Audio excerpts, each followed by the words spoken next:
Hey everyone, it's Calc. I'm here with Sequential at Superbooth, and here we've got the Tape 5. Now, of course, the Tape 5 has been around for a little while, 5-voice polyphonic analog synthesizer, with just a really great array of controls and a great set of sounds in there.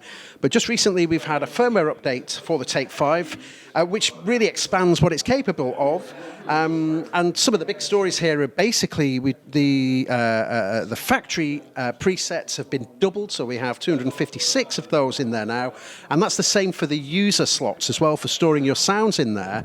So now, obviously, we've got our bank control. We used to stop over at bank 8, but now we can move on into bank 9 through to 16, and that's just opening up basically a ton more slots for your sounds and also the factory sounds that are in there too. Alongside that, there's a few other features that have been added in. So, for example, alternative tunings can now be stored per patch. Before, that was a global setting, so you would set your alternate tuning, and that would be what you have on the synth. But now, of course, we've got the ability to store that per patch, which makes it really versatile if you're working with microtunings to be able to basically just save that information as part of the patch. Really, really nice thing to do. Other things that we've got in terms of the synth engine as well, if we go to the program menu now, we'll see that we have here LFO slew. So we can add slew amounts to LFO1 and LFO2, which is a really neat thing to be able to do. So we can take our triangle or square and basically smooth that off. We can turn a square into a sine and that sort of thing. So really useful function there.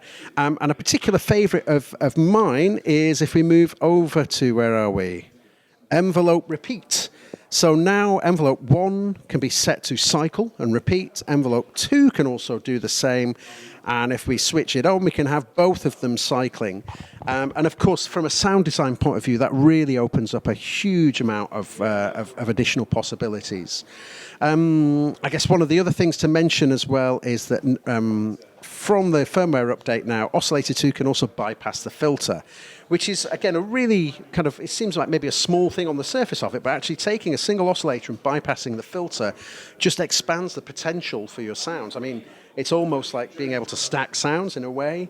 And yeah, it's a really useful thing to have. So that's basically all the kind of the news for the Tape 5 firmware. Double the amount of presets, double the amount of storage slots for users as well, and some really great functions added into the synth engine too.